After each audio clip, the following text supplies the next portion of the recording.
찬송가 126장 하나님께 찬송 드리도록 하겠습니다.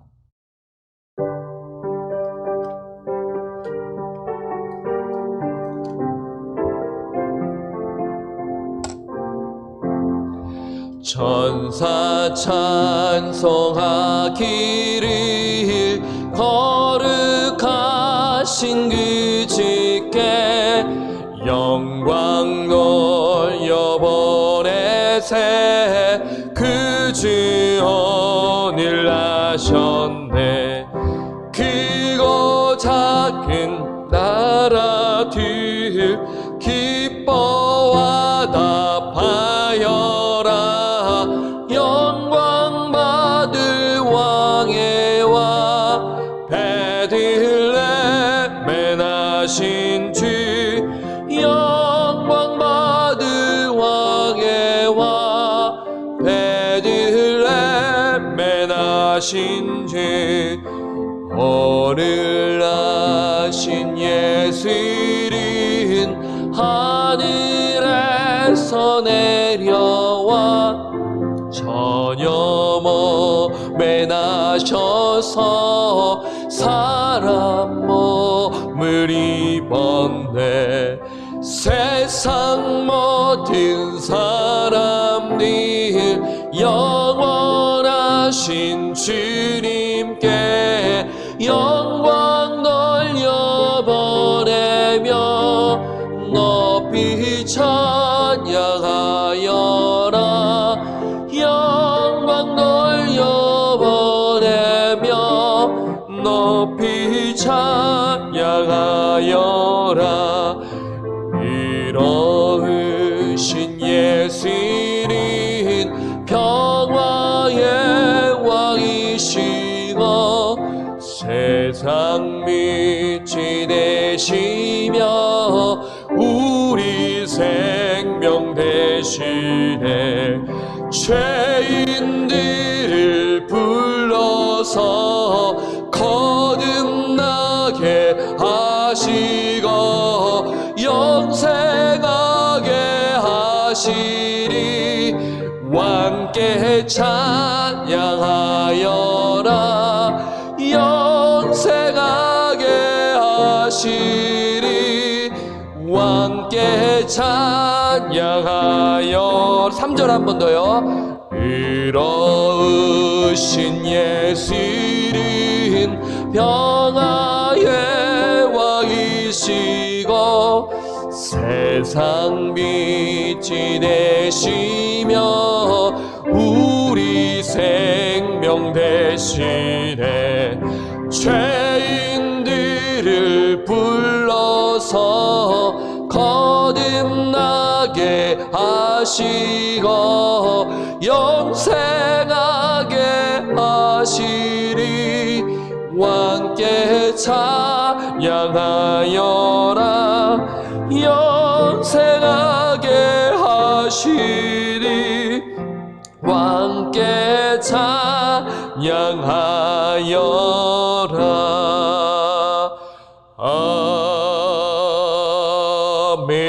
아멘. 디도서 3장 3절에서 8절까지 말씀 보도록 하겠습니다. 디도서 3장 3절에서 8절까지 말씀입니다. 찾으셨으면 말씀 교독하겠습니다. 우리도 전에는 어리석은 자여 순종하지 아니한 자여 속은 자여 여러 가지 정욕과 행락에 종노릇한 자여 악독과 투기를 일삼은 자여 가증스러운 자여 피차 미워한 자였으나 우리 구주 하나님의 자비와 사람 사랑하심이 나타날 때에 우리를 구원하시되 우리가 행한 바 의로운 행위로 말미암지 아니하고 오직 그의 긍휼하심을 따라 중생의 씻음과 성령의 새롭게 하심으로 하셨나니 우리 구주 예수 그리스도로 말미암아 우리에게 그 성령을 풍성히 부어주사 우리로 그의 은혜를 힘입어 의롭다 하심을 얻어 영생의 소망을 따라 상속자가 되게 하려 하심이라. 이 말이 미쁘도다. 원하건대 너는 이 여러 것에 대하여 굳세게 말하라. 이는 하나님을 믿는 자들로 하여금 조심하여 선한 일을 힘쓰게 하려 함이라. 이것은 아름다우며 사람들에게 유익하니라. 아멘. 네, 오늘은 중생의 씻음과 성령의 새롭게 하심이라는 제목으로 말씀을 드립니다. 예, 오늘 디도서 말씀과 빌레몬서 말씀 읽는 시간이죠. 오늘은 디도서 말씀 가지고 말씀을 나누도록 하겠습니다. 오늘 본문은요, 이 3장 3절에서 8절을 봤었을 때 이 대조됩니다. 그러니까 그리스도인이 구원받기 전과 구원받고 난 후에 그 모습을 대조합니다. 먼저 그리스도인들이 그 구원받기 전의 삶에 대해 3절에서 말씀하거든요. 여러분 한번 생각해 보세요. 내가 예수 믿기 전에 어떠한 사람이었는가? 그리고 예수를 만나 그리스도인이 되고 난 후에 나는 어떠한 삶을 살아가고 있으며 또한 지금 어떤 모습으로 살아가고 있는가를 우리가 한번 이 말씀을 보면서 뒤돌아볼 수 있지 않을까, 이러한 말씀을 드려요. 자, 그리스도인들이 이 구원받기 전의 삶의 모습은 어떠했을까요? 우리 한번 3절을 한번 보도록 할게요. 자, 3절. 우리도 전에는, 그러니까 여기서 이제 우리도는 이제 사도 바울과 그리고 이 편지를 받는 디도, 그렇죠? 동역자 디도를 가리키죠. 여러분, 디도는 고린도 제가 그 전서와 후서 말씀을 드릴 때 그 눈물의 편지를 전달한 그 디도를 가리킵니다. 기억나시나요? 네. 자, 우리도 전에는, 그러니까 우리는 이제 사도 바울과 디도 그리고 이제 그레데 사람들을 가리키죠. 우리도 전에는 어리석은 자여, 순종하지 아니한 자여, 속은 자여, 여러 가지 정욕과 행락에 종노릇한 자여, 악독과 투기를 일삼은 자여, 가증스러운 자여, 피차 미워한 자였으나. 그러니까 예수 믿기 전에는 어리석은 자였다. 여러분, 어리석은 자가 무엇입니까? 내가 조금 무언가가 부족하다. 그런 것을 이야기하는 것이 아니라 하나님을 믿지 아니한 자다라는 것입니다. 성경에서 말씀하는 것은 이 어리석은 자는 영적인 측면에서 여러분 생각하셔야 하는 것이죠. 순종하지 아니한 자, 고집이 세며 아집이 있고 하나님의 말씀을 거역하는 자를 순종하지 아니하는 자라 할 수가 있어요. 그리고 속은 자, 진리를 떠나 마귀에게 속은 자인 것이죠. 그리고 여러 가지 정욕과 행락에 종노릇한 자요, 그 죄의 종노릇한 자요, 악독, 타인에게 해를 끼치는 악한 기질을 가진 것이죠. 그리고 투기를 일삼고요, 가증스러운 자요, 피차 미워한 자였다. 예수 믿기 전에는 이러한 삶을 살았다라는 것입니다. 여러분 한번 생각해 보세요. 내가 예수 만나기 전에 어떤 삶을 살았나? 자, 그렇죠? 그러니까 한마디로 예수 믿기 전에는 이것입니다. 여러분 잘 아실 거예요. 로마서 말씀을 통해서 죄의 종이었다라는 것입니다. 더 좀 적나라하게 말씀을 드릴까요? 마귀의 자녀인 것입니다. 그렇죠? 요한복음에 너희들은 마귀의 자녀라. 이렇게 우리가 볼 수가 있는 것이죠. 그러니까 허물과 죄로 인해 죽었기 때문입니다. 하나님의 말씀이 들려지지가 않는 거예요. 아무리 이야기해도 그 말씀이 그냥 이거 좋은 말씀이네. 야, 이거 참 유교와 비교했을 때 비슷하네 라면서 영적으로 죽은 자의 모습으로 살아가는 것이죠. 이것입니다. 예수 믿기 전에 영적으로 죽은 자, 그리고 죄의 종으로 살아간 자였다. 그 모습의 결과가 3절에 나와 있는 것이죠. 그러다가 이제 중요한 그 포인트, 터닝 포인트를 갖게 되는 것이죠. 예수 그리스도를 만나는 것이에요. 예수 그리스도를 전인격적으로 만나는 것이죠. 인생에서의 가장 중요한 만남은 예수님을 만나는 것입니다. 이것이 정말 중요해요. 정말 예수님을 만났습니까? 교회 다니셨습니까? 그게 아니라 예수 그리스도를 정말 만나셨습니까? 이렇게 물어보게 되면 진실되게 이야기하는 것이죠. 자, 터닝 포인트를 갖게 되는데 4절에 나와 있습니다. 우리 한번 4절을 볼까요? 우리 구주 하나님의 자비와 사람 사랑하심이 나타날 때 5절 우리를 구원하시되라고 이렇게 말씀합니다. 영적으로 죽은 영혼이 하나님의 자비와 그 사람 사랑하심이 나타나게 된다라는 것입니다. 그래서 우리를 구원하셨다라고 말씀하고 있거든요. 여기서 우리는요, 여러분 잘 보시기 바라요. 죄인을 구원하시는 그 원동력이요, 인간의 노력과 공로로 이루어진 것이 아니라 하나님의 자비와 사랑임을 지금 말씀하고 있는 것입니다. 우리는 이것을 발견해야 돼요. 지금 바울은요, 구원론에 대해서 자세히 지금 설명하고 있어요. 이 짧은 석장에 이렇게 교리적으로 이제 나누기에는 부족하지 않았나 이렇게 생각하는데, 짧게 이렇게 언급하는 부분인 것이에요. 그래서 지금 바울은 구원론에서 말씀을 하는데 그 이유는 무엇인가요? 그 이유는요, 이단들이 있었기 때문이에요. 디모데 전후서도 마찬가지고 이 디도서에도 여러분 말씀을 보게 되면 거짓 가르침을 경계하라고 이렇게 말씀하고 있습니다. 우리 한번 성경을 볼까요? 9절에서 10절에 나와 있죠. 3장 9절에서 10절. 그러나 이렇게 이제 대조하지 않겠습니까? 그러니까 구원론의 측면에서 지금 대조하고 있어요. 그러나 어리석은 변론과 족보 이야기와 분쟁과 율법에 대한 다툼은 피하라. 이것은 무익한 것이요 헛된 것이니라. 이단에 속한 사람을 한두 번 훈계한 후에 멀리하라. 지금 이단들이 지금 정통 가르침, 그 복음을 지금 회방하고 있다는 것이죠. 여러분, 이거 한마디로 말씀을 드리면 종교 행사인 것입니다. 그러니까 유대주의적 율법주의를 말하는 것이죠. 예. 여러분, 종교 활동으로는 구원받지 못합니다. 그렇죠? 예. 내가 오랫동안 교회를 다녔다, 직분을 맡았다, 난 세례를 받았어요. 어떤 사람이 이렇게 말씀하더라고요. 미국 사람입니다. 저는 교회를 여러 번 옮겨서 세례 한 3-4번 받았어요. 그때 초청하기에 이제 교단의 그 배경이 있는데요. 어쨌든 한 3-4번 받았다고 하시더라고요. 근데 결국에는 그분이 이제 예수님을 만났다고 하시는데, 그러니까 종교 활동을 한 것을 고백한 것입니다. 그러면 종교 행위로는 절대로 구원받을 수가 없어요. 그래서 이러한 배경 속에 바울은요, 그레데이에서 목회하는 디도에게 이 구원론에서 이렇게 짧게 말씀하는 그 본문인 것입니다. 그래서 3가지로 이렇게 말씀을 드릴 수가 있어요. 구원의 근거는 무엇인가? 구원의 근거는 무엇인가? 구원의 목적은 무엇인가? 그리고 마지막으로 구원의 증거는 무엇인가? 이 3가지로 한번 압축해서 여러분들에게 말씀을 드립니다. 그럼 첫 번째로 구원의 근거는 무엇인가?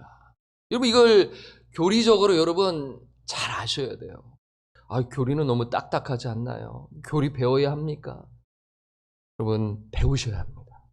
교리를 잘 배우셔야 돼요. 그리고 적용을 잘 할 수 있기 위해서는 교리를 기초적인 그 교리를 배울 필요가 있어요. 우리 작년에 그 웨스트민스터를 배우지 않았나요? 예, 그 부분을 지혜롭게 잘 배울 필요가 있어요.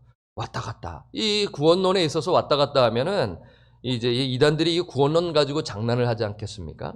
그래서 이 부분에 대해서 조금 오늘 새벽 시간이지만 좀 잘 여러분 이 말씀을 통해서 이 구원론에 대해서 명확하게 아시기를 부탁을 드립니다. 먼저 구원의 근거는 무엇인가요? 자, 성경을 봅니다. 5절입니다. 우리를 구원하셨어요. 구원하셨는데 우리가 행한 바 의로운 행위로 말미암지 아니합니다. 오직 그의 긍휼하심을 따라 중생의 씻음과 성령의 새롭게 하심으로 하셨나니. 우리를 구원하셨습니다. 그래서 영어로는 not because라고 하잖아요. because 하면서 시작하지 않나요? 우리의 행한 바 의로운 행위로는 구원받을 수 없다라는 것이에요. 우리가 구원받을 수 있는 것은 오직 그의 긍휼하심과 하나님의 그 긍휼하심을 따라 중생의 씻음과 성령의 새롭게 하심으로 이루어짐을 지금 분명히 말씀하고 있습니다. 여러분, 이 중생의 씻음과 성령의 새롭게 하심 하면 여러분 이해가 되시는지 모르겠어요. 중생의 씻음과 성령의 새롭게 하심이 무엇입니까? 라고 초신자나 정말 성경에 궁금한 자가 딱 물어보시면 여러분 어떻게 대답해 주시겠습니까? 이거 중생의 씻음 하니까 세례 의식을 의미하는 것이 아닐까요? 예, 그렇게 또한 이 세례라는 것은 의식이지만 그 의식을 의식 전에 그 신앙의 고백이 더 중요한 건 아니겠어요? 그러한 차원에서 확대 해석해서 생각할 수 있는데 그렇게 단순하게 세례 의식으로만 보기에는 우리가 좀 더 이 말씀을 봐야겠죠. 그러니까 이 중생의 씻음과 성령의 새롭게 하심은 연관되어 있다라는 측면에서 조금 더 자세하게 이 중생의 씻음을 말씀드리기 전에 중생에 대해서 좀 신학적으로 여러분 좀 간단하게 이해할 필요가 있습니다. 여러분 중생은 무엇입니까? 여러분 중생을 여러분 아시면 이게 얼마나 은혜인지를 깨닫게 되는 거예요. 네. 이 중생은 거듭남이라고 하죠. 이 거듭은 위에서라는 의미가 있어요. 위에서. 거듭이라는 것은 위에서입니다. 위에서. 그러니까 하늘 위에서입니다. 위에서. 그러니까 이 거듭이 뭐 두 번째 이를 이제 의미하는 있죠. 그래서 이 거듭남은요, 하늘로부터 주어진 새로운 영적 생명을 받게 되는 것입니다. 이것이 되게 중요해요.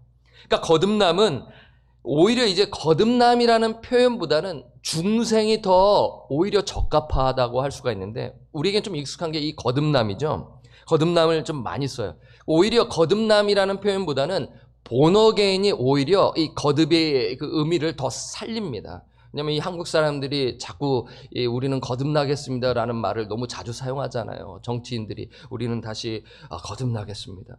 근데 여러분 거듭남은요 단회적 사건이에요. 내가 거듭났는데 또 거듭나고 또 거듭나고 거듭남을 한 두세 번 할 수가 있나요? 단회적 사건이라는 것입니다. 예. 그래서 이 거듭남은 두 번째 출생인데요. 그러니까 두 번째 출생이 있다라는 것은 첫 번째 출생은 육체적인 출생이죠. 어머니 뱃속으로부터 나오는 것이고 두 번째 출생은 하늘로부터 주어진 새로운 영적 생명을 받게 되는 것입니다. 그래서 요한복음 1장 12절에서 13절에 요한은 이것을 이렇게 말씀하죠.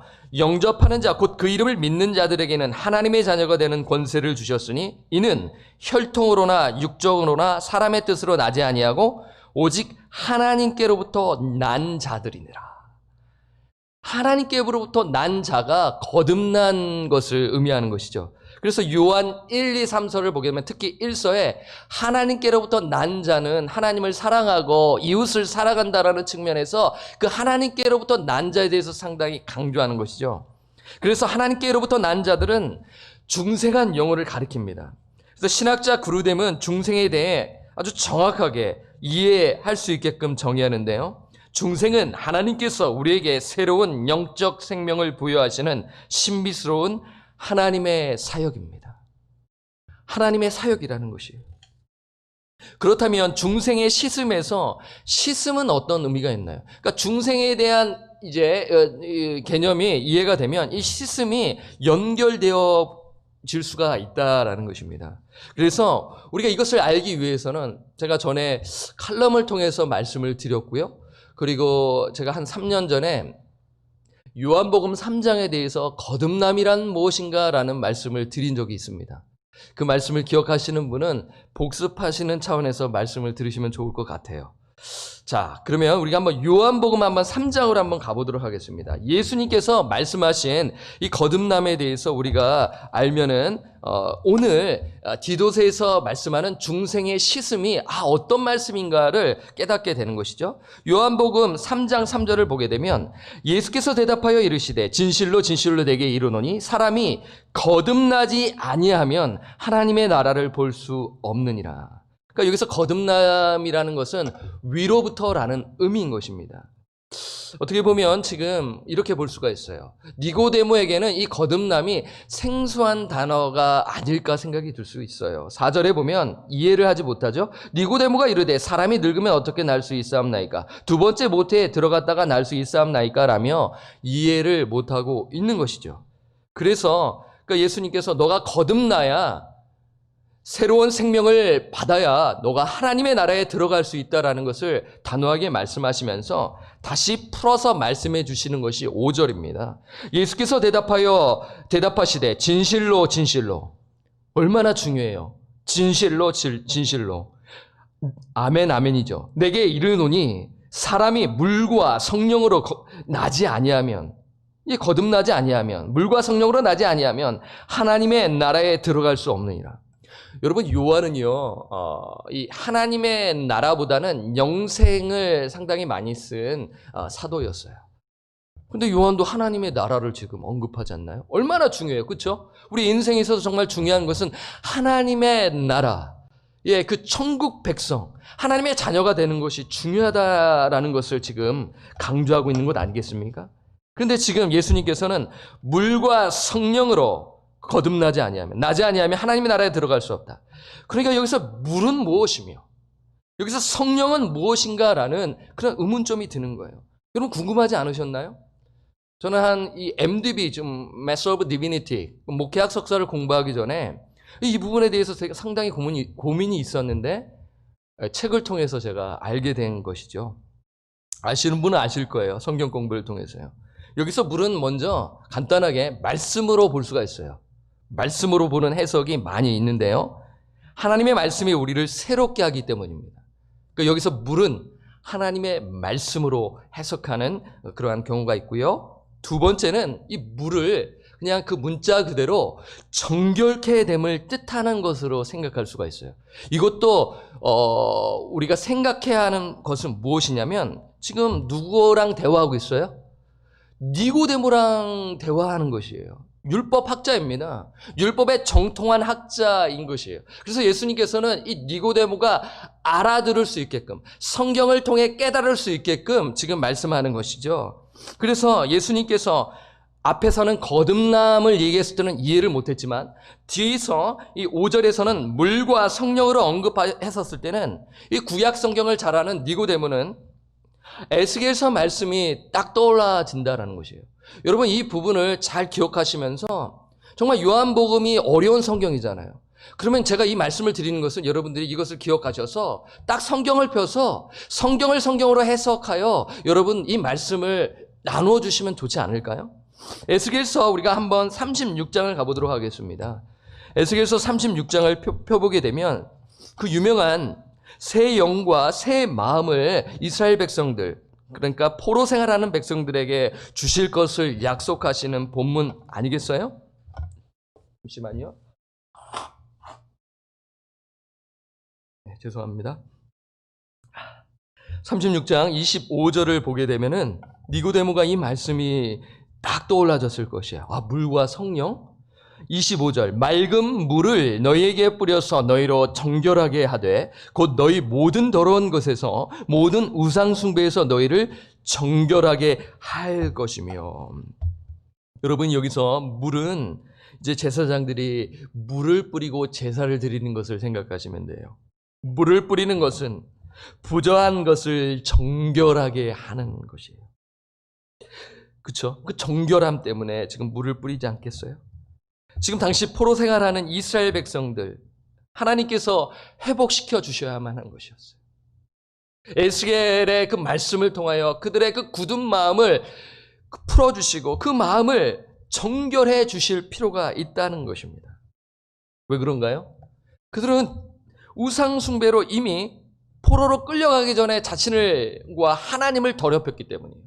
심지어 포로 생활 가운데서도 우상 숭배를 하며 자신과 하나님을 더럽히며 살았다라는 것이에요. 그래서 지금 이 맑은 물로 너에게 뿌려서, 그 주체가 하나님이신 것이에요. 하나님께서 뿌려서 너희를 정결하게 하신다. 그러니까 지금 니고데모 입장에서 봤었을 때 이 물과 성령으로 나지 아니하면, 그 물은 하나님의 말씀으로 생각할 수 있어요. 첫 번째로. 그 두 번째는 영적 정결로 우리가 생각할 수 있다라는 것이에요. 영적 정결입니다. 그러니까 단순히 그냥 의식을 통하여 그러한 것을 우리가 생각할 수 있는데 영적인 정결로 우리가 생각해야 하는 것입니다. 니고데모야, 너는 영적으로 정결해야 하나님의 나라에 들어갈 수 있다는 것이죠. 그래서 이러한 부분에서 여러분 물을 생각할 수가 있는 것이에요. 그러니까 저는 이렇게 생각해요. 두 가지를 같이 동시에 보면 좋지 않을까 생각해요. 하나님의 말씀을 통하여 우리가 새롭게 되는 것이에요. 그리고 그 영적 정결함을 경험하게 된다는 것이죠. 그래서 요한복음 3장 5절에서 물은 그렇게 보고, 그러면 성령은 어떻게 볼 것인가? 성령은 그 성령의 그 역사를 우리가 생각하시면 돼요. 그래서 에스겔서 36장 여러분 25절 보셨죠? 27절에 보면 27절의 상반절에 보면 또 내 영을 너희 속에 두어. 그 주체가 누구예요? 하나님이십니다. 내 영을 너희 속에 두겠다. 그 목적이 너희로 내 율례를 행하게 하리니 너희가 내 규례를 지켜 행할지라. 이 행함에 있어서는 제가 뒤에서 말씀을 드릴게요. 내 영을 너희 속에 둔다. 그 약속이지 않겠습니까? 하나님께서 그 죽은 영혼에게 성령을 부어 새롭게 해 주시겠다라는 그 약속의 말씀이죠.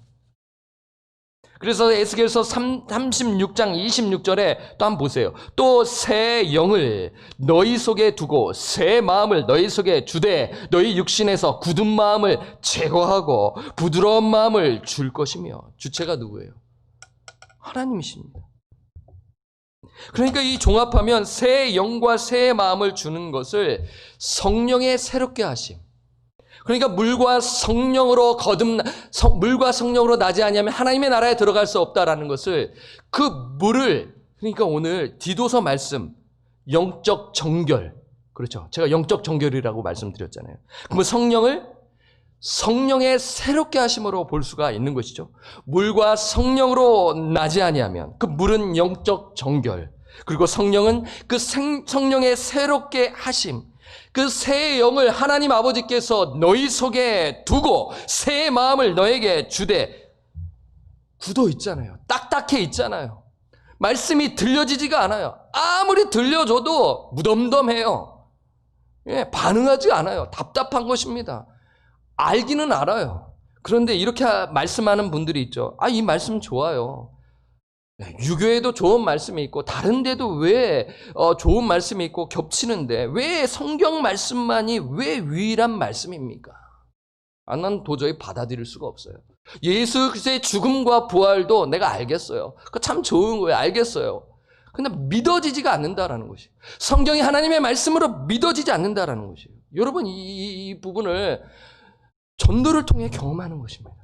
솔직하게 고백하는 분들이 있어요. 그런 분들은 어떻게 보면 구도자인 것이죠. 아직 예수 그리스도를 만나지 못한 자들이라 할 수가 있는 것입니다. 여러분 디도서 3장 5절로 다시 한번 가보세요.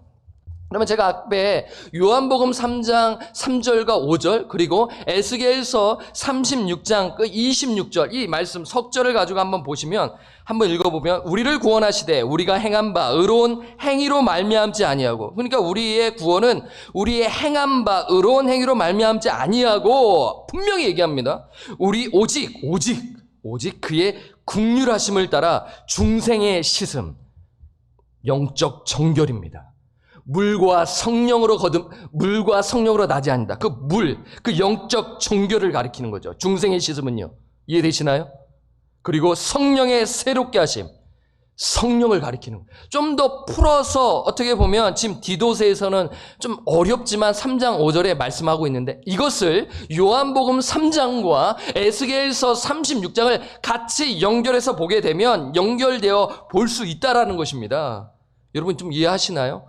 어렵지 않아요. 잘 생각해 보세요. 저는 이것에 여러분 한번 정말 정통학자, 정말 그 석학들, 기독교 석학들이 주된 부분을 보면 이 부분을 언급해요. 제 의견이 아닙니다. 저도 연구해서 말씀을 드리는 것입니다. 그래서 이 중생에 대해서 명확한 신학적으로 여러분 아시면요. 내가 받은 구원이 얼마나 신비스럽고 얼마나 은혜로우며 감사한지를 깨달으며 겸손하게 되고요. 성령의 역사를 구하며 사역하게 되는 거예요. 이런 차원에서 말씀을 드립니다. 하나님께서 죄를 영적으로 정결케 하세요. 성령을 부어주세요. 그것이 중생의 씻음입니다. 그러니까 외적인 그 세례 의식으로만 보기에는 안 된다라는 것이에요. 나 세례를 받았어요. 그것만 이야기해서는 안 된다라는 것이에요. 그 전에 내가 성경 말씀이 믿어집니다. 내가 죄인입니다. 하나님 앞에서 흉악한 죄인입니다. 용서받지 못할 흉악한 죄인이었습니다. 하지만 예수 그리스도의 그 보혈로 그 십자가의 보혈로 정결케 되었고 예수 그리스도께서 나를 의롭다 하시기 위하여 부활하셨습니다. 그것이 믿어지는 거예요. 그것이 믿어지는 거예요. 성경 말씀이 믿어지고 내가 죄인임을 성경을 통하여 내가 깨닫게 되어지고 믿어지고, 그리고 예수님의 그 죽음과 부활이 믿어지는 이 진실한 그 고백 이후에 그 다음에 세례를 받는 거죠. 그 의식을 통하여 그 예수 그리스도께서 나의 죄를 씻어주시고, 그 예수와 그 연합한 그 상징적인 그 세레모니를 회중들 앞에서 하는 것이 세례인 것이죠. 여러분, 이것입니다. 그래서 중생은요, 여러분, 중생한 영혼은요, 여러분 보세요.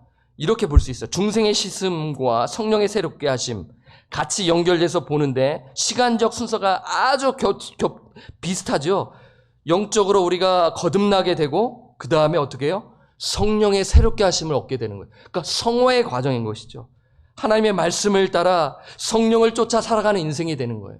하나님의 말씀을 통해서 하나님의 뜻을 헤아리고 성령의 음성에 귀를 기울이는 거예요. 너 그렇게 살지 마라. 회개하라. 성령께서 꾸짖어 주시는 거예요. 누군가를 비판하는 거예요. 누군가를 정죄하는 거예요. 너 그렇게 하지 마. 하나님의 자리에 서지 마. 라면서 그 말씀을 통하여 꾸짖어 줄 때 회개하고 성령님을 쫓아 살아가는 인생이 되는 것이죠. 그때 내 마음이 새로워지는 것이에요. 누구만이 경험할 수 있어요? 중생한 영혼만이 경험할 수 있다는 것이에요. 이 중생의 역사가 언제 이루어지나요? 진리의 말씀이 전해질 때입니다. 죽은 영혼이 성령의 역사로 복음을 듣고 거듭나게 되는 것이죠. 베드로전서 1장 21절, 너희가 거듭난 것은 썩어질 씨로 된 것이 아니요 썩지 아니할 씨로 된 것이니 살아있고 항상 있는 하나님의 말씀으로 되었느니라. 그러니까 물과 성령으로 할 때 그 물은 하나님의 말씀으로 제가 말씀드렸잖아요. 그렇죠. 그래서 이 베드로서 1장 21절을 말씀드리고 야고보서 1장 18절, 그가 그 피조물 중에 우리로 한 첫 열매가 되게 하시려고 자기의 뜻을 따라 진리의 말씀으로 우리를 낳으셨느니라. 그 야고보서 1장 18절에도 우리가 거듭나게 됐다라는 것은 진리의 말씀입니다라고 하고 있는 것이죠. 이것입니다. 우리가 구원의 근거는 중생의 씻음과 성령의 새롭게 하심이고요. 두 번째, 구원의 목적은 무엇인가요? 6절을 봅니다. 디도서 3장 6절 말씀을 보도록 하겠습니다. 함께 읽을까요? 3장 6절에서 7절이요. 우리 구주 예수 그리스도로 말미암아 우리에게 그 성령을 풍성히 부어주사. 7절, 우리로 그의 은혜를 힘입어 의롭다 하심을 얻어 영생의 소망을 따라 상속자가 되게 하려 하심이라. 이 부분은 제가 짧게 말씀을 드릴게요. 시간 관계상요. 구원의 목적은 무엇인가? 이 3장 6절에서 7절에 말씀합니다. 우리 구주 예수 그리스도로 말미암아 우리에게 그 성령을 풍성히 부어주셨어요. 그래서 우리로 그의 은혜를 힘입어 의롭다 하심을 얻어 칭의를 가리킵니다. 영생의 소망을 따라 상속자가 되게 하려 하심이라. 성령을 부어주신 목적, 우리에게 새 생명을 주어신 목적, 우리를 의롭다 칭하여 주신 목적은 영생의 소망을 따라 하나님의 상속자가 되게 하기 위함입니다. 이 땅 가운데 있습니다. 이 땅 가운데에서 하나님의 천국 백성으로서 영생의 소망을 바라보며 그 소망에 따라 그 상속자로 이 땅 가운데 살아가도록 하기 위해서 우리를 구원해 주셨다라는 것입니다. 그것이 구원의 목적입니다. 이렇게 또 짧게 말씀을 드리고요. 자, 세 번째 말씀을 드리도록 할게요. 그러면 구원의 증거는 무엇인가요? 구원의 증거요. 3장 8절 말씀을 보도록 하겠습니다. 디도서 3장 8절, 구원의 증거 3장 8절 함께 읽겠습니다. 이 말이 미쁘도다. 원하건대 너는 이 여러 것에 대하여 굳세게 말하라. 이는 하나님을 믿는 자들로 하여금 조심하여 선한 일을 힘쓰게 하려 함이라. 이것은 아름다우며 사람들에게 유익하니라. 여러분, 이것을 명확하게 아셔야 됩니다. 율법주의로 가는 것을 경계하기 위함이에요. 구원의 증거는 무엇입니까? 구원받은 자의 증거가 무엇이에요? 내가 중생하였다라면 그 증거가 있다라는 것이에요. 선한 일에 힘쓰는 것입니다. 결코 말로, 입술로만 내가 구원받았다고 말할 수 없는 것이죠. 나 구원받았어요. 나는 확신합니다. 나는 확실해요. 그 믿기만 하면, 고백만 하면 내가 구원받는다고 말씀하지 않았나요? 그런데 삶은 엉망이에요. 내 원하는 대로 살아가는 거예요. 이전과 똑같아요. 정말 구원받은 것이 맞는가라는 의문점이 드는 것이죠. 구원의 증거가 있는데 그것은 선한 일을 힘쓰는 것이에요. 여러분, 분명히 기억하셔야 됩니다. 우리의 행위로는 구원받을 수 없다고 분명히 말씀합니다. 그렇죠? 분명히 말씀하잖아요. 제 말이 아니잖아요. 그럼 사도 바울이 이상한 사람이잖아요. 여러분, 사도 바울은 우리의 행위로는, 그러니까 3장 5절에 우리를 구원하시되 우리가 행한 바 의로운 행위로 말미암지 아니하고, 그것이 아니라는 것이에요. 그런데 그럼에도 불구하고 우리는 어떻게 해야 돼요? 선한 일에 힘을 써야 한다는 것이에요. 구원을 받았기 때문입니다. 그 구원의 증거로서 선한 일에 힘 써야 한다는 것입니다.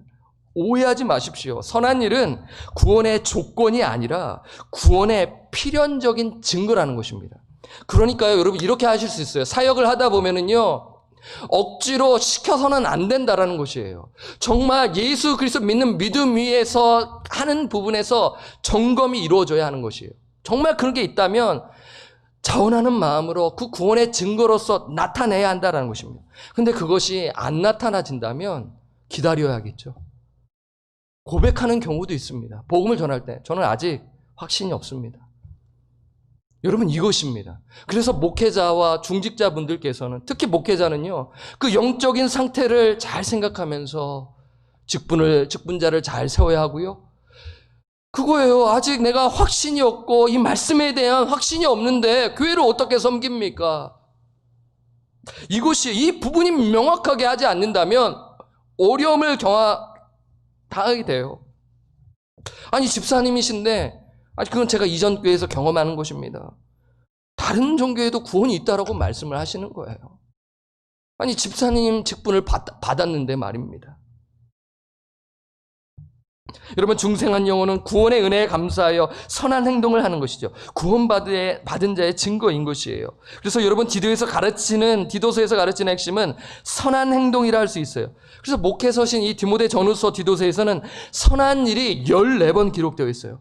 장로로서, 목회자로서 어떻게 선한 행동을 해야 하는 것인가에 대한 답이 디도서에 있는데요. 2장 14절 말씀을 우리가 함께 읽겠습니다. 시작. 그가 우리를 대신하여 자신을 주심은 모든 불법에서 우리를 속량하시고 우리를 깨끗하게 하사 선한 일을 열심히 하는 자기 백성이 되게 하려 하심이라. 구원의 증거로서 선한 일을 열심히 하는 것입니다. 하나님께서 우리를 구원하신 것은 선한 일을 열심히 하도록 하신 것이죠. 그래서 먼저는 목회자가 본을 보여야 합니다. 2장 7절에서 8절입니다. 말씀을 마무리할게요. 2장 7절에서 8절. 범사에 내 자신이, 사도 바울이 디도에게 말씀합니다. 네 자신이 선한 일에 본을 보이며, 목회자인 디도여, 너가 선한 일에 본을 보이며 교훈에 부패하지 아니함과 단정함과 8절. 책망할 것이 없는 바른 말을 하게 하라. 이는 대적하는 자로 하여금 부끄러워 우리를 악하다 할 것이 없게 하려 함이라. 이것이에요. 그러니까 우리가 선한 일을 힘쓰게 한다라는 것을 말씀하기 전에 정말 중생의 시슴과 성령의 새롭게 하심의 역사가 있는가가 중요한 것입니다. 여러분, 이것을 점검하지 아니하고 무조건 당신은 오랫동안 신앙생활 했으니 이 일을 하셔야 하는 것이 마땅하지 않습니까? 아니, 교회 오래 다녔잖아요. 직분을 맡았잖아요. 이것으로 여러분 생각하시면 안 된다라는 것입니다. 그래서 분명히 정말 이 구원론에 있어서 점검이 필요하다라는 것을 말씀을 드리고요. 그래서 그것이 분명하다면 이 말씀을 통해서 목회자뿐만 아니라 중생한 신자들이 함께 선한 일에 힘써야 한다라는 것이에요. 그것은 구원을 얻기 위해서, 그것을 내가 누리기 위해서가 아니라 구원 받은 증거로서 나타내야 한다는 것입니다. 사랑하는 여러분, 우리를 거듭나게 하신 하나님께 감사 찬양을 드리시고요. 그리고요, 선한 일에 힘쓰시는 저와 우리 성도님들 되시기를 주님의 이름으로 간절히 축원합니다. 아멘. 285장 찬송합니다.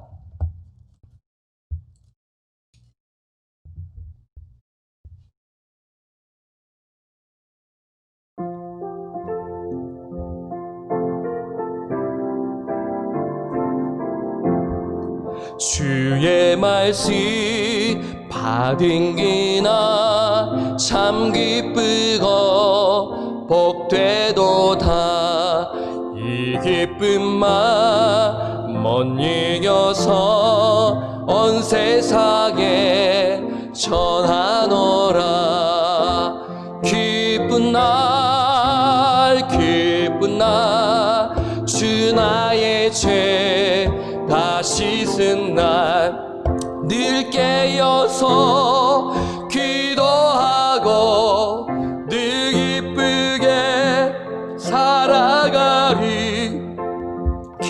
기쁜 날 기쁜 날 주 나의 죄 다 씻은 날 이 좋은 날 내 천한 몸 새 사람이 되었으니 이 몸과 마 다 바쳐서 영광의 주를 섬기리 기쁜 날 기쁜 날 주 나의 죄 다 씻은 날 늘 깨어서 기도하고 늘 기쁘게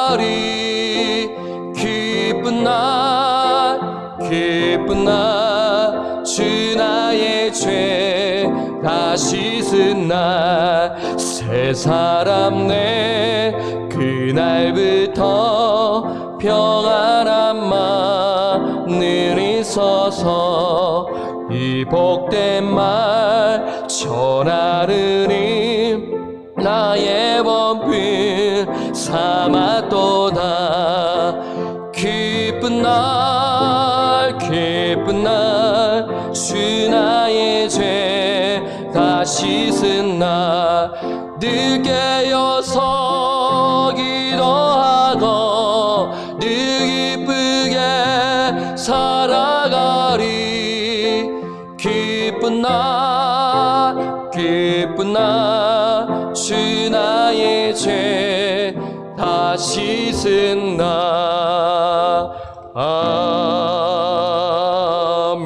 아멘.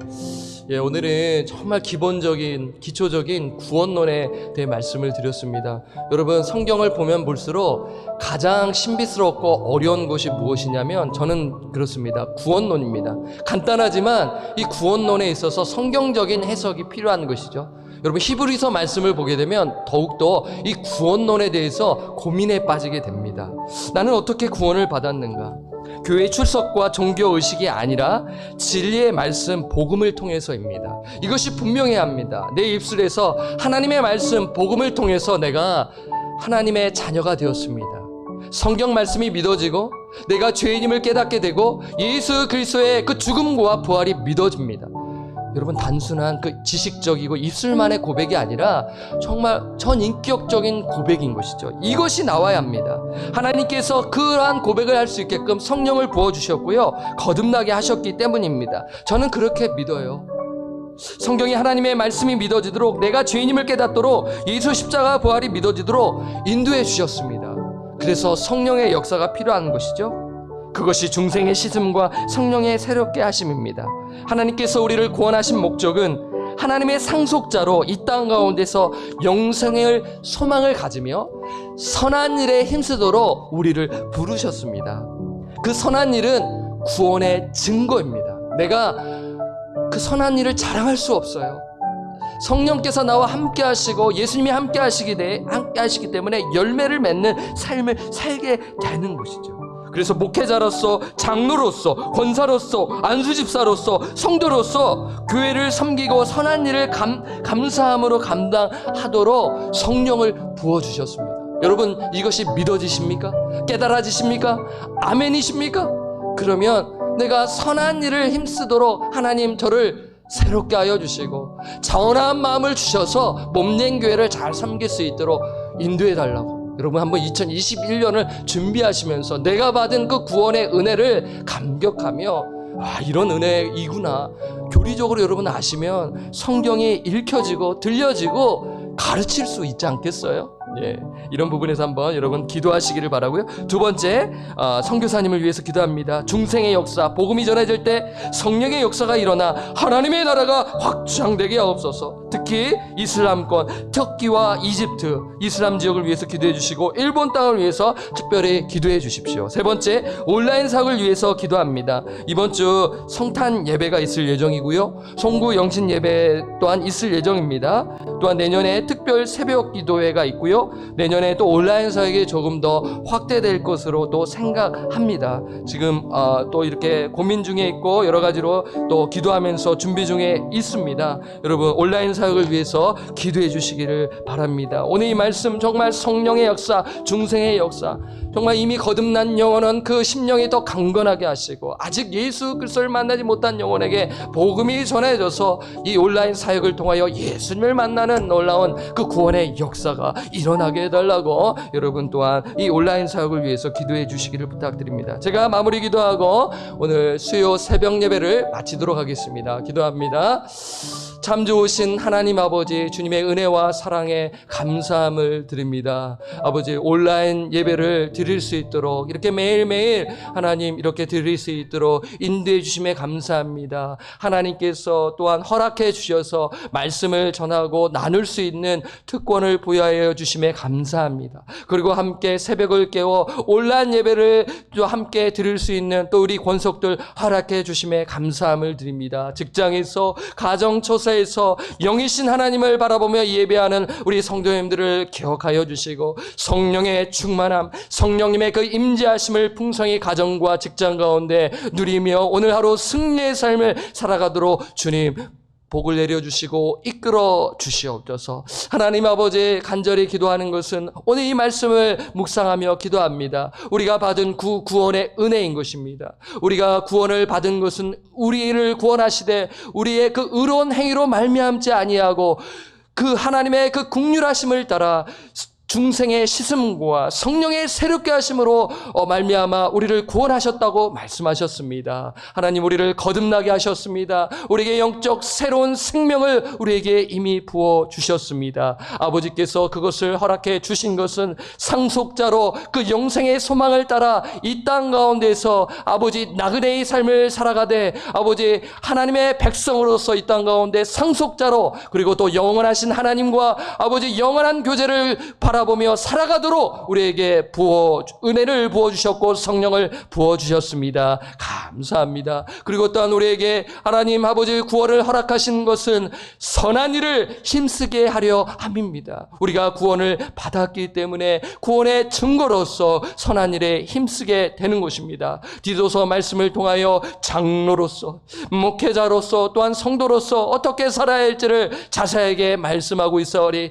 그 말씀을 통하여 내가 선한 일에 힘쓰며 살고 있는가를 뒤돌아보게 하시고 올해 못하였다면 내년에는 선한 일에 힘쓰는 목회자 본이 되게 하시고 먼저 목회자가 본이 되게 하시고 우리 장로님들 또 장로님들 본이 되게 하시고 우리 안수 집사님들 권사님들 또한 우리 집사님들 본이 되며 아버지 이 교회를 든든히 세워져 나가는 우리 모든 권속들 되게 하여 주옵소서. 또한 선교사님을 위해 기도합니다. 복음의 역사와 그 복음을 선포할 때 말씀을 나눌 때 중생의 역사가 이루어지게 하여 주시옵소서. 아버지 일본 땅 아버지 강민숙 선교사님을 위하여 기도합니다. 아버지 그 잃어버린 영을 한 명 한 명 세우시는 우리 선교사님의 마음을 붙들어 주시고 또 세례받을 자를 또한 또 고민하시며 기도하고 계시오니 하나님의 말씀을 통하여 중생의 역사가 일어나게 하시고 하나님의 말씀이 믿어지게 하시고 죄인임을 깨닫게 하시며 예수 십자가와 부활을 믿어지는 그런 놀라운 고백을 듣고 세례의식이 이루어져